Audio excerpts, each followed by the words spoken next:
अनीता के परिवार में उसके माता पिता और एक भाई थे जो सब एक साथ रहते थे। अनीता बहुत ही शांत और अच्छे विचारों वाली लड़की थी। उसके पड़ोस में एक लड़का रहता था जिसका नाम दीपक था। दीपक भी बहुत ही अच्छा लड़का था। दीपक के माता पिता किराए के घर में रहते थे। अनीता को दीपक पसंद था और मन ही मन प्यार भी करती थी। अनीता के माता पिता से भी उसके रिश्ते अच्छे थे और दोनों परिवारों में आना जाना लगा रहता था। दीपक के माता पिता भी अनीता को पसंद करते थे। एक दिन अनीता के पिता को पता चला कि दोनों एक दूसरे से प्यार करते हैं, तो उन्होंने सबकी सहमति से शादी पक्की कर दी। मन ही मन अनीता बहुत खुश थी। उसे उसका प्यार जो मिल गया था। अनीता की खुशी खुशी शादी हो गई। अनीता और दीपक बहुत खुश थे। दोनों ने अपनी नई जिंदगी की शुरुआत बहुत अच्छे से किया।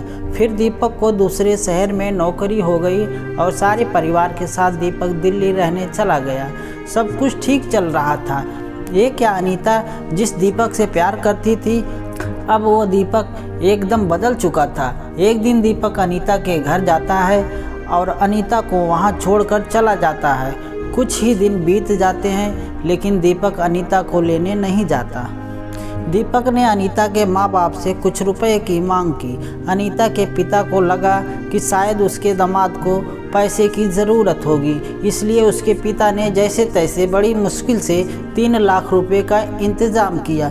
फिर दीपक अनीता को साथ ले गया, लेकिन धीरे धीरे हालात बिगड़ने लगा। कुछ दिन बाद फिर से दीपक ने अनीता को उसके मायके छोड़ दिया और फिर कुछ रुपए की मांग किया। अब अनीता के पिता को लगा कि अनीता की ज़िंदगी का सवाल है, जो उन्होंने फिर से कर्ज लेकर कहीं से पैसे इकट्ठे किए और दीपक को दे दिए। अनीता पूरी तरह से टूट चुकी थी। वो कितना प्यार करती थी दीपक से, पर अब दीपक का असली चेहरा उसके सामने था।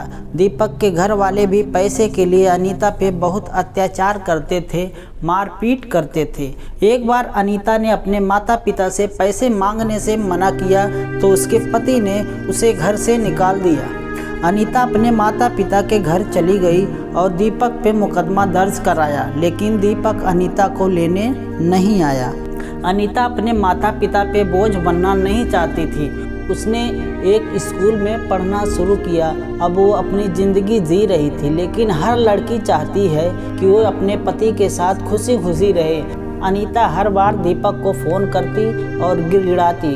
उसने दीपक को माफ़ भी करने का फैसला ले लिया था, लेकिन दीपक नहीं मानता था। अनीता दीपक से अब भी प्यार करती थी। एक दिन अनीता शाम को घर आ रही थी, तभी उसने दीपक को फ़ोन किया और बोली, मैं तुमसे बहुत प्यार करती हूँ, मुझे अपने साथ ले चलो, हम अपनी ज़िंदगी का नए तरीके से शुरुआत करेंगे।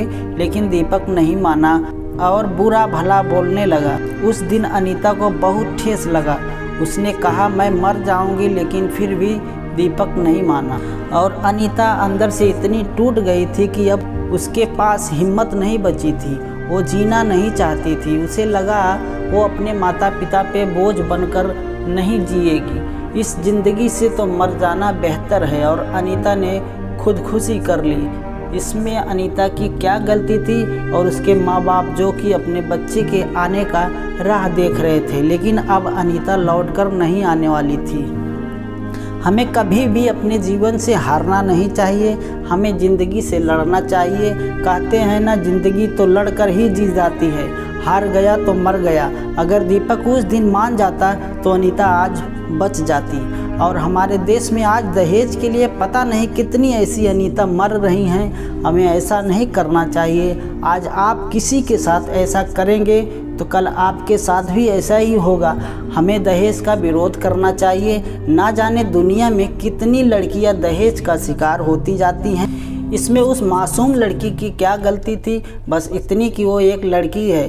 हमें अपने समाज में ऐसी धारणाओं का विरोध करना चाहिए। तो दोस्तों, ये छोटी सी कहानी आप लोगों को कैसी लगी हमें कमेंट करके बताएं। और भी ऐसे ही कहानी देखने के लिए हमारे चैनल को सब्सक्राइब कर लें, बेल आइकन को दबा लें। फिर मिलते हैं एक दूसरे वीडियो में। तब तक के लिए ओके बाय। जय हिंद, जय भारत।